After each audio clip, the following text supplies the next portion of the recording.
이 시간 우리에게 주시는 하나님의 말씀 마가복음 1장 9절에서 20절까지 말씀입니다. 신약 성경 53쪽입니다. 그때 예수께서 갈릴리 나사렛으로부터 와서 요단강에서 요한에게 세례를 받으시고 곧 물에서 올라오실새 하늘이 갈라짐과 성령이 비둘기같이 자기에게 내려오심을 보시더니 하늘로부터 소리가 나기를 너는 내 사랑하는 아들이라 내가 너를 기뻐하노라 하시니라. 성령이 곧 예수를 광야로 몰아내신지라. 광야에서 40일을 계시면서 사탄에게 시험을 받으시며 들짐승과 함께 계시니 천사들이 수종들더라. 요한이 잡힌 후 예수께서 갈릴리에 오셔서 하나님의 복음을 전파하여 이르시되 때가 찼고 하나님의 나라가 가까이 왔으니 회개하고 복음을 믿으라 하시더라. 갈릴리 해변으로 지나가시다가 시몬과 그 형제 안드레가 바다에 금을 던지는 것을 보시니 그들은 어부라. 예수께서 이르시되 나를 따라오라. 내가 너희로 사람을 낚는 어부가 되게 하리라 하시니 곧 그물을 버려두고 따르니라. 조금 더 가시다가 세베대의 아들 야고보와 그 형제 요한을 보시니 그들도 배에 있어 그물을 깃는데 곧 부르시니 그 아버지 세베대를 품꾼들과 함께 배에 버려두고 예수를 따라가니라. 아멘. 샬롬. 주님의 평강이 함께하기를 소원합니다. 아멘. 하나님의 아들 예수 그리스도의 복음의 시작이라 복음의 시작을 선포합니다. 광야에 외치는 자의 소리가 있습니다. 역사의 무대 위에 세례 요한이 출연했죠. 세례 요한은 와서 자기 뒤에 오시는 그분에 대해 증언했습니다. 이제 그분이 오셔야 할 차례입니다. 예수님이 바로 그분이신데, 하나님의 아들 예수 그리스도이신데, 예수님이 본격적으로 활동하시기 전에 먼저 하신 일이 있습니다. 마가는 세례와 시험 두 가지로 간략하게 요약합니다. 예수님은 세례 받으실 필요가 없죠. 시험 받으실 필요도 없습니다. 예수님은 하나님의 아들 예수 그리스도이신데 왜 세례를 받으셔야 하고 왜 시험을 받으셔야 한다는 말일까요? 하나님과 동등하신 분이십니다. 세례 요한의 세례가 어떤 세례였는지 기억하십니까? 죄사함을 받게 하는 회개의 세례입니다. 죄사함을 받게 하는 회개의 세례라는 것이죠. 그런데 예수님이 어떤 분이십니까? 전혀 죄가 없으신 분이십니다. 죄와는 아무런 상관이 없는 분이십니다. 도무지 회개의 세례라고 하는데 회개할 필요가 없는 분이십니다. 왜 예수님이 죄사함을 받게 하는 회개의 세례를 세례 요한한테 와서 받아야 하는 것이죠? 그분이 죄와 상관이 없고 그분이 회개할 필요가 없는 분이시라면, 하나님의 아들이시라면 왜 세례 요한에게 와서 죄사함을 받게 하는 회개의 세례를 받으셔야 하느냐는 질문입니다. 왜 예수님이 마치 죄인처럼 죄사함을 받게 하는 회개의 세례를 받으실까요? 중요한 이유가 있어요. 그는 근본 하나님의 본체시나 자기를 비워 종의 형체를 가지사 사람들과 같이 되신 분입니다. 하나님의 본체시나 하나님과 동등됨을 취할 것으로 여기지 아니하시고 자기를 비워 종의 형체를 가지사 사람들과 같이 나타나셨습니다. 예수님이 세례받으심은 자기를 낮추심의 의미가 있다는 것이죠. 하나님과 동등하신 그분인데 사람과 같이 자신을 낮추셨다는 거예요. 그러면 왜 예수님이 자신을 낮추셔야 했을까요? 의로우시고 정결하신 분이신데요. 의로우시고 정결하신 그분이, 아무런 죄가 없으신 그분이 불의하고 부정한 우리를 살리려 그렇게 하셨습니다. 우리의 구원을 위해서라면 기꺼이 죄사함을 받게 하는 회개의 세례를 받으시고, 우리의 구원을 위해서라면 기꺼이 고난의 종이 되십니다. 고난의 종이 가야 할 길을 마다하지 않으십니다. 우리를 위해서라면, 우리를 살리는 길이라고 한다면 고난의 종으로 가시는 그 길 마다하지 않으십니다. 예수님께서는 세례 받으실 뿐만 아니라 시험도 받으셨죠. 오늘 본문 12절 말씀입니다. 성령이 곧 예수를 광야로 몰아내신지라. 좀 더 쉬운 표현이 없나 싶어서 여러 번역본 성경들을 찾아봤는데요. 쉬운 말 성경에는 이렇게 번역했죠. 그 일이 있은 직후 예수께서는 성령의 인도를 받아 광야로 나가셨다. 성령의 인도하심 받아 먼저 광야로 가신 거예요. 광야, 어떤 곳일까요? 들짐승이 사는 황량하고 위험한 장소입니다. 그런 광야에 예수님이 40일 동안 계셨습니다. 광야에 계시면서 받으실 필요도 없는 시험을 원수에게, 마귀에게, 사탄에게 시험을 받으셨습니다. 왜 이렇게 광야에서 시험 받으시는 사건이 기록되었나? 아담 이후 모든 인간이 실패한 그 자리에서 예수님은 시험을 받으시되 승리하셨다는 것이죠. 고난의 종으로서 장차 주님이 가시는 길이 있습니다. 들짐승이 기다리고 있는 광야보다 더 위험한 길입니다. 예수님께서는 광야에서 사탄에게 시험을 받으시며 들짐승과 함께 계셨죠. 그런데 들짐승들이 신기한 것은 물어뜯거나 잡아먹으려고 하거나 하지 않았다는 거예요. 들짐승에게 40일 동안 같이 계시면서도 해를 당하지 않으셨습니다. 우리는 사자굴 속에 들어간 다니엘을 알고 있는데요. 다니엘도 사자굴 속에 들어갔었지만 예수님도 40일 동안 광야에서 들짐승과 함께 계셨는데 아무런 해를 당하지 않았다는 거예요. 참 신기한 광경이죠. 그리고 그 시험이 끝나자 천사가 수종들었습니다. 시험을 통과했습니다. 시험에서 승리하셨습니다. 이와 같이 주님을 따르는 사람들도 광야의 길, 고난의 길을 걷게 됩니다. 주님을 따르는 사람들이 평탄한 길만 놓여있으면 너무 좋은데, 장밋빛, 꽃비단 길만 있으면 걸으면 너무나 좋은데 그렇지 않다는 거예요. 광야의 길, 험난한 길, 그런 길, 고난의 길을 주님을 따르는 사람도 걷게 됩니다.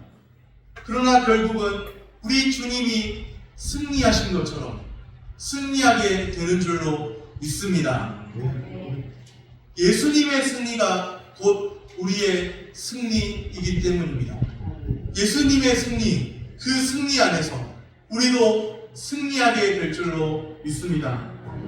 시험을 이기신 예수님, 그 예수님이 우리의 소망의 근원 되십니다. 우리의 소망의 근원이십니다. 시험을 이기신 예수님이, 그 예수님을 보면 우리도 우리에게 있는, 우리 앞에 놓여있는 모든 시험이 있다 해도 그 시험을 이길 것을 알게 됩니다. 예수님이 우리와 함께 계십니다. 시험을 이기시고 승리하신 예수님이 우리와 함께 계십니다.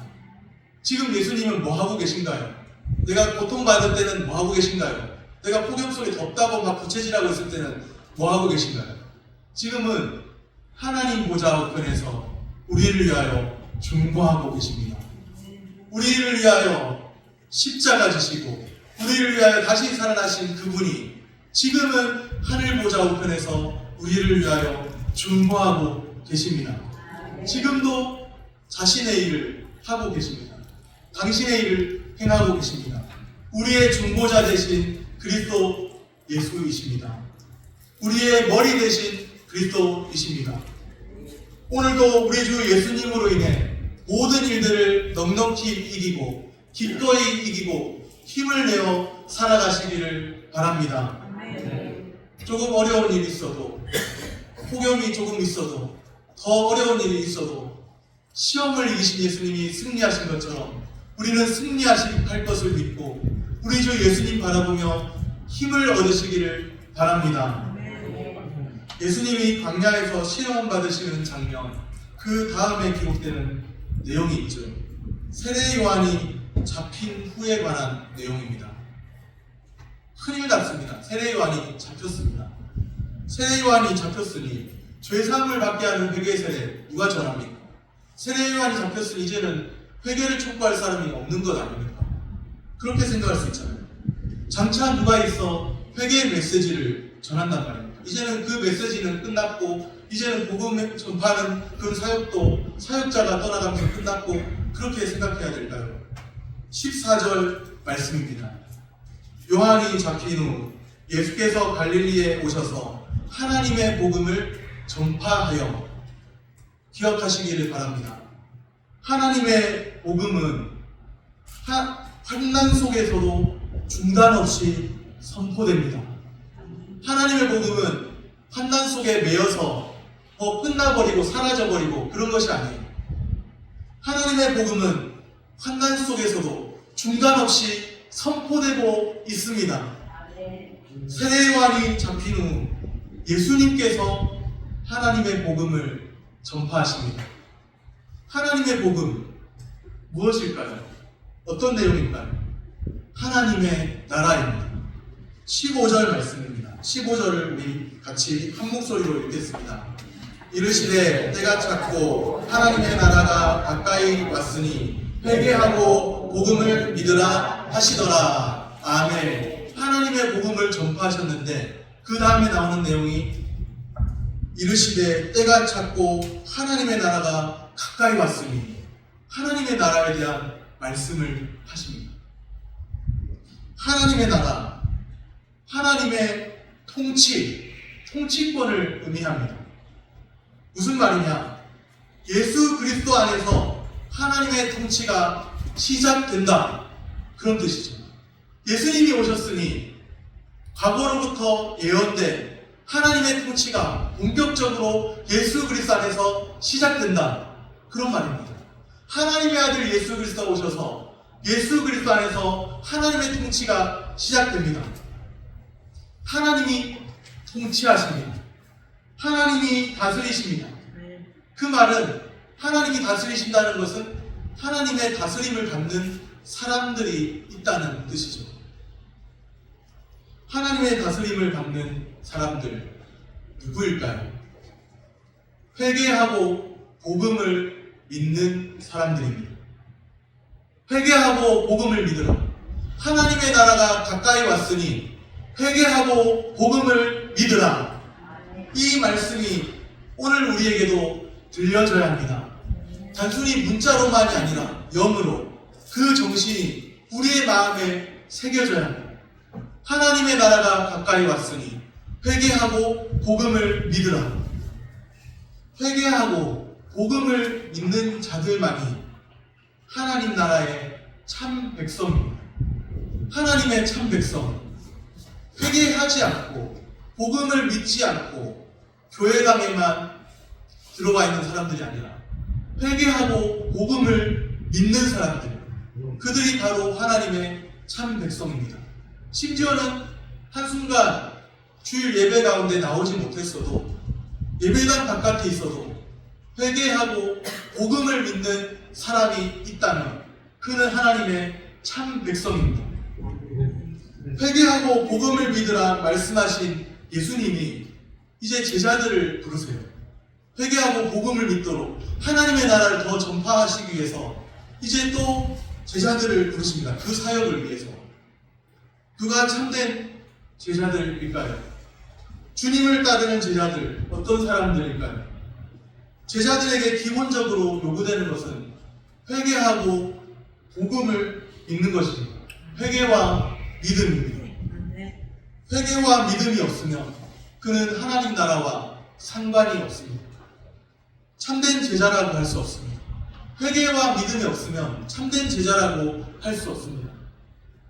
얼마나 많이 주일 예배를 드리든지 얼마나 많이 헌금으로 주님께 드리든지 얼마나 많이 봉사를 하든지 거기에 다 중요한 것이지만 회개와 믿음이 없다면 하나님 나라와 상관이 없습니다. 회개하고 복음을 믿으시기를 바랍니다. 주님의 은혜가 우리 가운데 있게 되기를 소원합니다.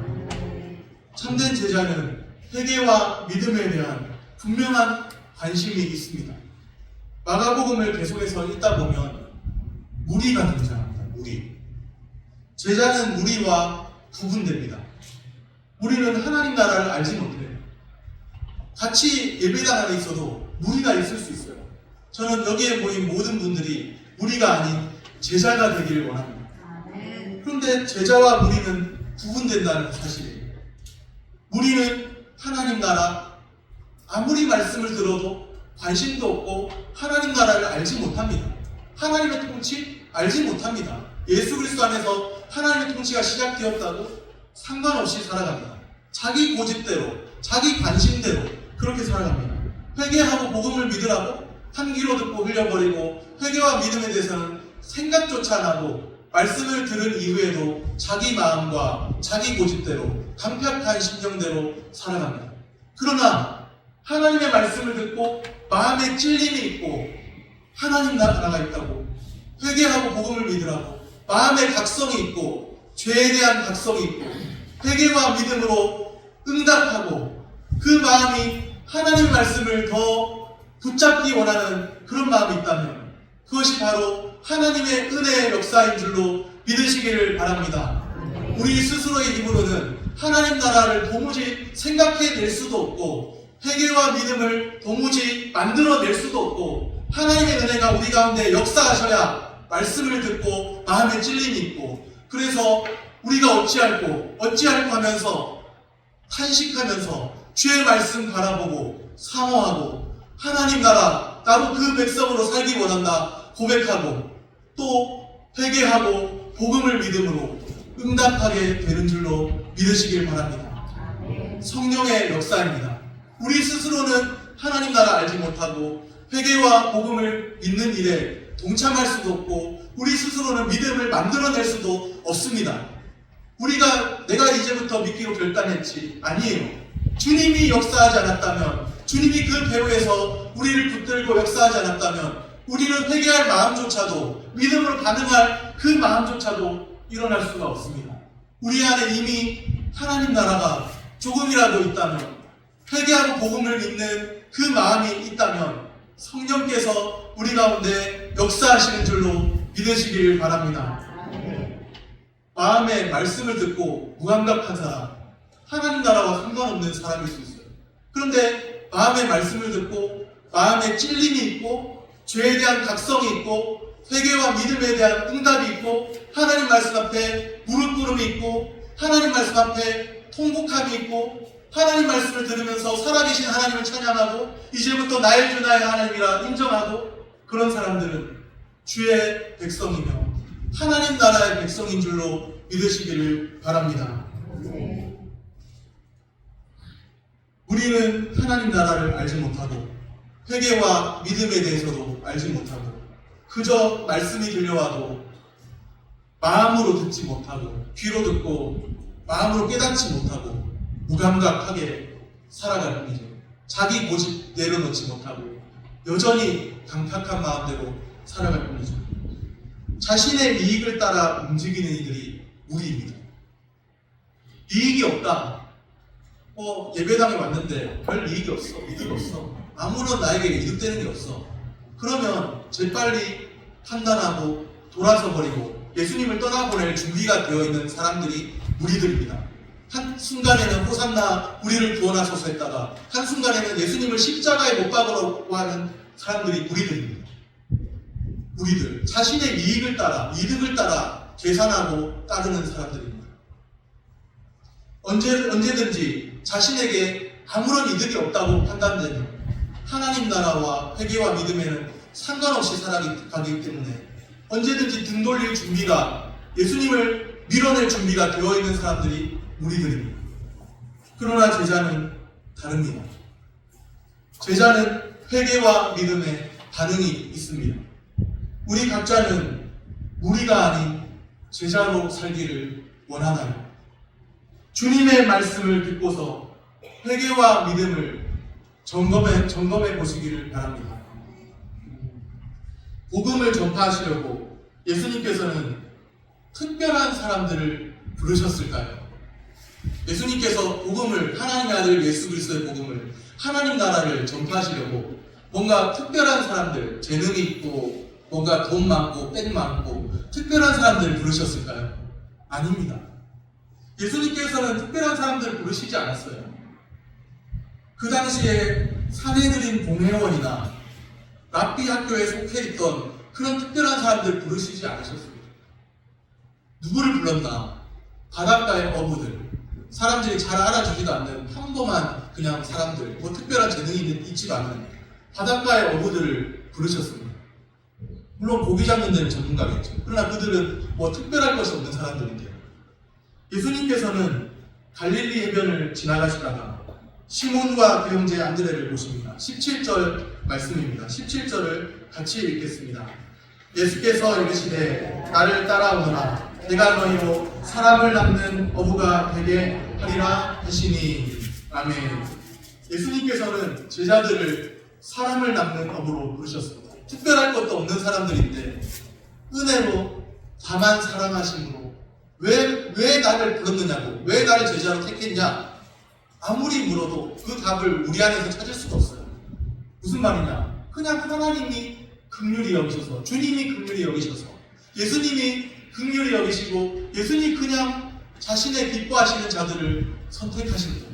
뭔가 특별한 재능이 있어서, 인맥이 있어서, 백이 있어서, 돈이 많아서, 유능한 사람이어서 부르신 것이 아니고, 하나님이 다만, 예수 그리스도께서 다만 자신의 기뻐하시는 자들을 그냥 부르셨습니다. 왜 부르셨는지 몰라요. 우리도 만일 부르심을 받은 자들이라 한다면 왜 우리를 택하시고 부르셨는지 몰라요. 하나님의 무조건적인 기뻐하시는 뜻으로 그냥 부르셨습니다. 그것이 감사할 일인 거예요. 많고 많은 사람 중에서 내게 뭔가 내 안에 선한 일이 있어서 부른 것도 아니고, 내 안에 뭔가 잘난 것이 있어서 부른 것도 아니고, 특별할 것이 있어서 부른 게 아니라 다만 은혜로 주어졌다는 거예요. 다만 나를 택하시고 다만 나를 부르셨다는 거예요. 우리 주님이 특별할 것 없는 사람들을 부르셔서 사람을 낚는 어부로 세우기 원하셨습니다. 그들은 예수님의 부르심을 들었죠. 그 부르심에 응답하여 예수님을 따라갑니다. 예수님을 따라갑니다. 예수님을 따릅니다. 이 표현이 참 중요한 표현입니다. 마가복음에서 아무런 의식 없이, 아무런 생각 없이 읽지만 예수님을 따라간다. 이 표현을 우리는 그냥 밥 먹듯이 뭐 나도 예수님을 따르는 사람이지 그렇게 말할 때가 있지만, 마가복음에서 이 표현은 중요한 표현입니다. 제자도를 나타내는 중요한 표현이에요.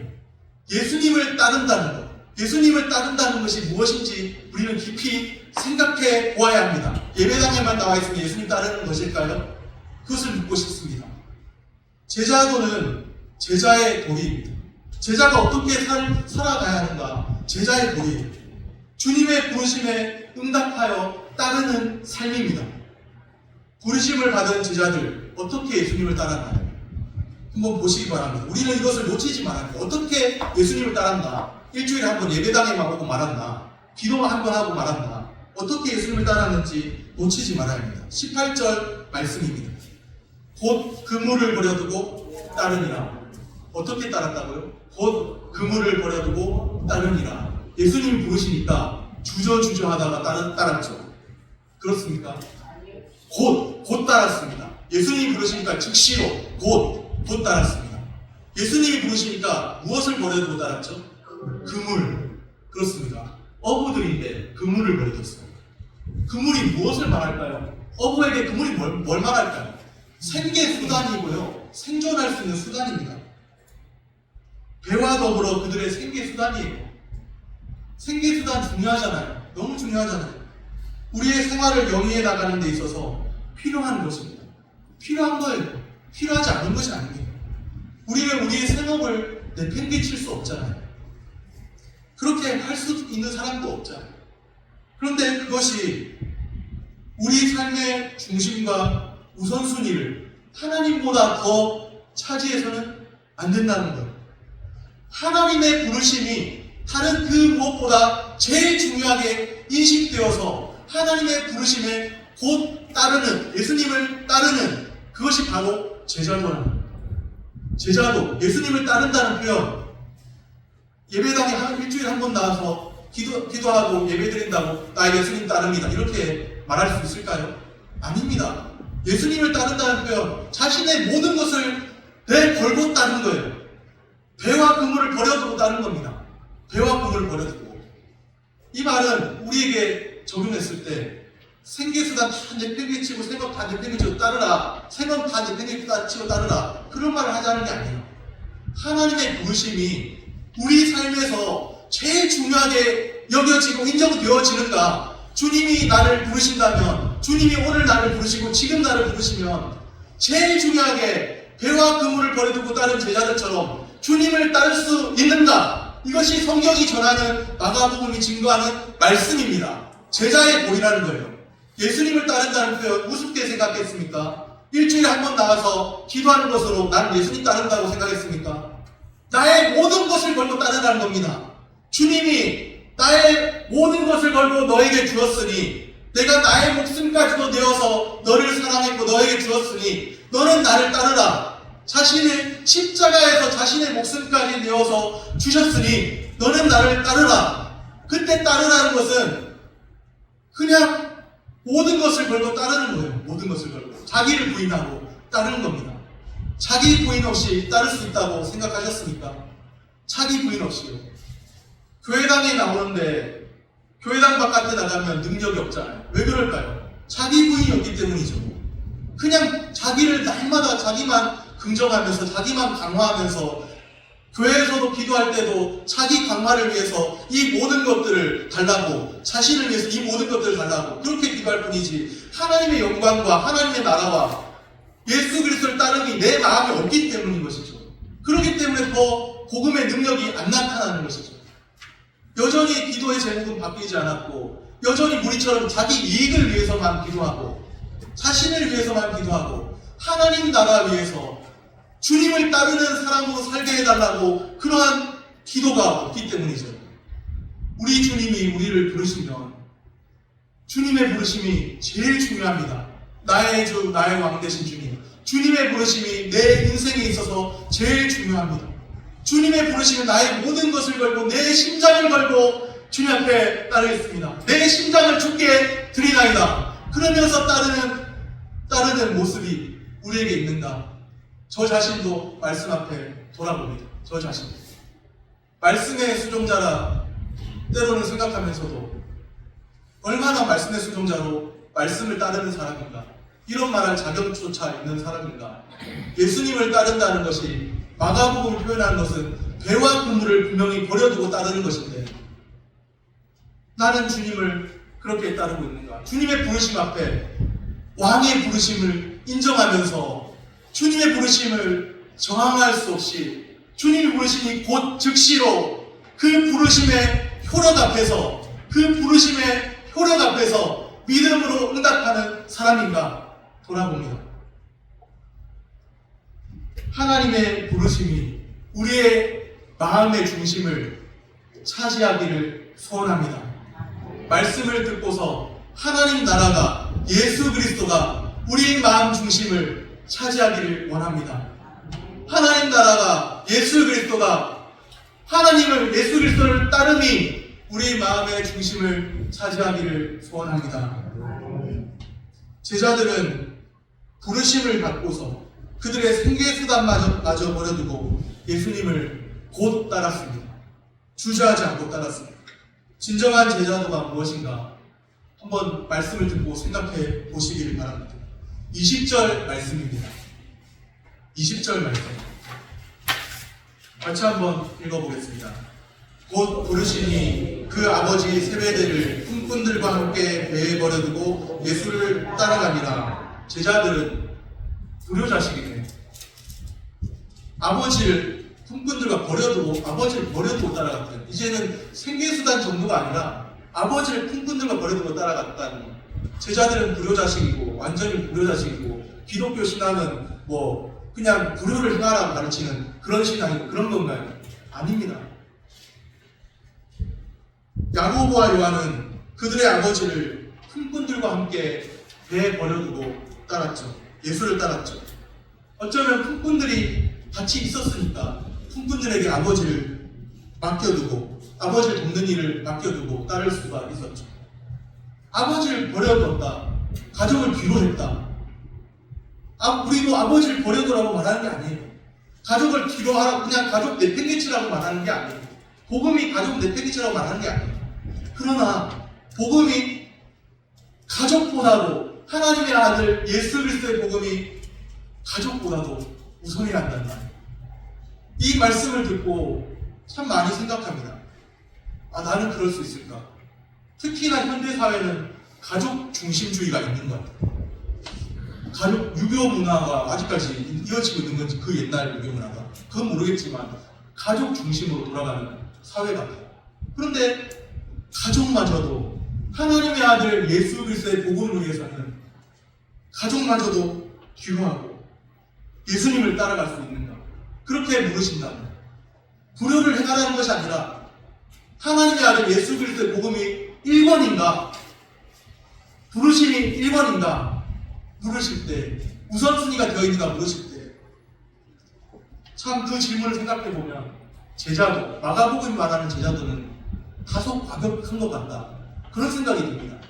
그런 생각까지 들어요. 다소 과격한 것 같다. 주님이 부르시면 곧 따라야 되고 주님이 부르시면 생계수단마저 버려두고 따라야 되고 주님이 부르시면 가족까지 뒤로하고 따라야 되고 다소 과격한 제자도를 말하는 것 같다. 그런 생각마저 들어요. 시대적 배경이 다르고 상황이 다릅니다. 하나님께 그렇게 판단하고 싶어요.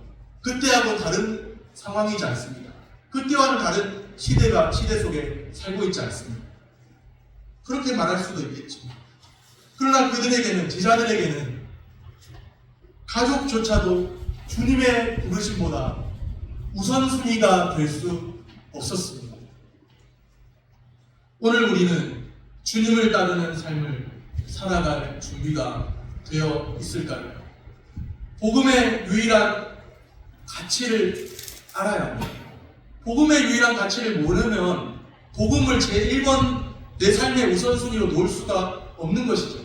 하나님의 아들 예수 그리스도의 복음의 시작이라 복음의 시작을 경험하고 복음의 능력을 경험한 사람들은 자신의 생계수단마저 버려두고 주님 부르실 때 즉시로 곧 그리고 주님이 부르실 때 가족마저 필요하고 따랐습니다. 예수님을 그렇게 따랐다는 그것이 진짜 예수님을 따르는 겁니다. 어떻게 해야 예수님을 그렇게 따를 수 있나? 복음의 유일한 가치를 알아야 합니다. 복음이 그냥 내 직장보다 직장 생활하는 것보다 내 가족보다 못한 것으로 여겨지는 사람에게 복음을 위해서 무엇을 걸 수 있겠습니까? 목회자도 복음을 위해서 자신의 모든 것을 걸어야 하고 성도도 복음을 위해서 자신의 모든 것을 걸어야 하고 복음을 위해서 자신의 모든 것을 걸고 따르지 않는다면 끝내 그렇게 하지 않는다면 무리일 뿐이라는 무리. 하나님 나라가 1번이 되어 있지 않으면 그렇게 할 수가 없다는 거예요. 하나님 나라가 1번이 되어 있지 않으면 회개하고 복음을 믿는 것이 1번이 되어 있지 않는 사람 그런 사람에게는 복음이 가족보다 2순위 내 가족이 1번이고 가족보다 2순위 복음이 생활보다 그러면 3순위 가족 1번 생활 2순위 생활 오래가도 가족이 더 없었는 것이고 가족 1번 생활 2순위 생계수단 2순위 3번 복음 아니지 3번 걔가 더 중요할 수도 있죠. 애완견 이런 것보다 그래 애완견을 위해서는 밤중에도 달려가면서 밤중에도 이렇게 뭐라 해야 되나 이렇게 아프면 달려가면서도 복음을 위해서는 일주일에 한 번 시간 내는 것으로 만족하고 있다는 말. 그것이 과연 복음에 나의 모든 것을 걸고 따르는 것입니다. 복음 우습게 생각하지 마세요. 복음요 우습게 생각하지 마세요. 정말 여러분이 제자로 살기 원한다면 복음 우습게 생각해서는 안 됩니다. 하나님의 아들 예수 그리스도의 복음의 시작을 알고 그 능력을 경험하기 원한다면 자신의 모든 것을 걸고 따라야 합니다. 주님이 먼저 자신의 모든 것을 내어주셨습니다. 십자가에서 주님이 내어주신 하나님의 아들 그 예수 그리스도의 사랑을 바라보면서 자신의 모든 것을 걸고 따르는 그것이 바로 복음을 아는, 복음의 유일성을 아는 사람입니다. 그리스도의 유일성을 아는 사람들입니다. 그리스도의 유일성. 왜 목사님 조용하게 점잖하게 말하면 되는데 왜 흥분하냐고. 그리스도의 유일성을 모르는 사람들이 너무 많은 거예요. 그냥 이것저것 똑같이 여기고 일주일에 한 번 나와서 답답합니다. 진짜 제자로서 따르는 게 뭡니까? 마가복음에 오늘 뭐라고 이야기해요? 하나님 나라를 위해서 곧 따르고 배와 그물을 버려두고 따르고 아버지를 품꾼들과 함께 버려두고 따르고 예수님을 따른다는 걸 어떻게 생각하시는 거예요? 예수님을 따른다는 것, 그 의미를 깊이 생각하시기 바랍니다. 그것이 제자도의 핵심입니다. 예수님을 따른다는 것이 제자도의 핵심입니다. 말씀을 듣기는 듣는데요. 말씀을 듣는 데까지 나오려고 하는데요. 뭔가 반응은 안 됩니다. 그냥 주저하고 있습니다. 말씀을 듣기는 듣는데 뭔가 찔림은 있는 것 같기도 한데요. 나는 여기까지인 것 같습니다. 이게 제자도일까요? 이게 아닙니다. 그것은 부도자일 수는 있어요. 부도하는 어떤 부도자처럼 진리를 따르려고 애쓰고 노력하는 귀한 모습이에요. 소중한 모습이에요. 그러나 제자의 길은 아니에요. 진정 제자로 살기 원한다면 자신의 모든 것을 복음 앞에 하나님의 아들 예수 그리스도의 복음 앞에 자신의 모든 것을 걸고 따라야 한다는 거예요. 그것이 제자의 길인 줄로 믿습니다. 복음의 유일한 가치에 대해 깊이 깨닫는 은혜가 있기를 바랍니다. 말씀을 정리합니다. 첫째로, 시험을 이기신 예수님, 그 예수님이 승리하셨잖아요. 예수님의 승리 안에서 우리는 승리합니다. 시험을 이기신 예수님이 우리의 소망의 근원, 내가 무엇을 바라려? 내가 주님만을 소망하며 삽니다. 그렇게 해도 좋을 소망의 근원 되신 주님이십니다. 주님의 승리 안에서 승리를 우리는 누립니다. 둘째로, 참된 제자는 회개와 믿음에 대한 분명한 관심이 있습니다. 복음의 유일성을 알고, 복음의 유일성, 그 가치를 알고 참된 회개와 믿음으로 응답합니다. 셋째로, 제자도는 주님의 부르심에 응답하여 따르는 삶입니다. 오늘 우리에게 주어진 삶 속에서 온전히, 내 마음 온전히 반만 따라가는 것 아니고, 무심하게 따라가는 것 아니고, 그냥 마음 없이 몸만 나와 있는 것 아니고, 무심하게 따라가는 것 아니고, 반만, 어느 정도만 따라가는 것 아니고, 전심으로 주님을 따르시기를 소원합니다. 기도하겠습니다.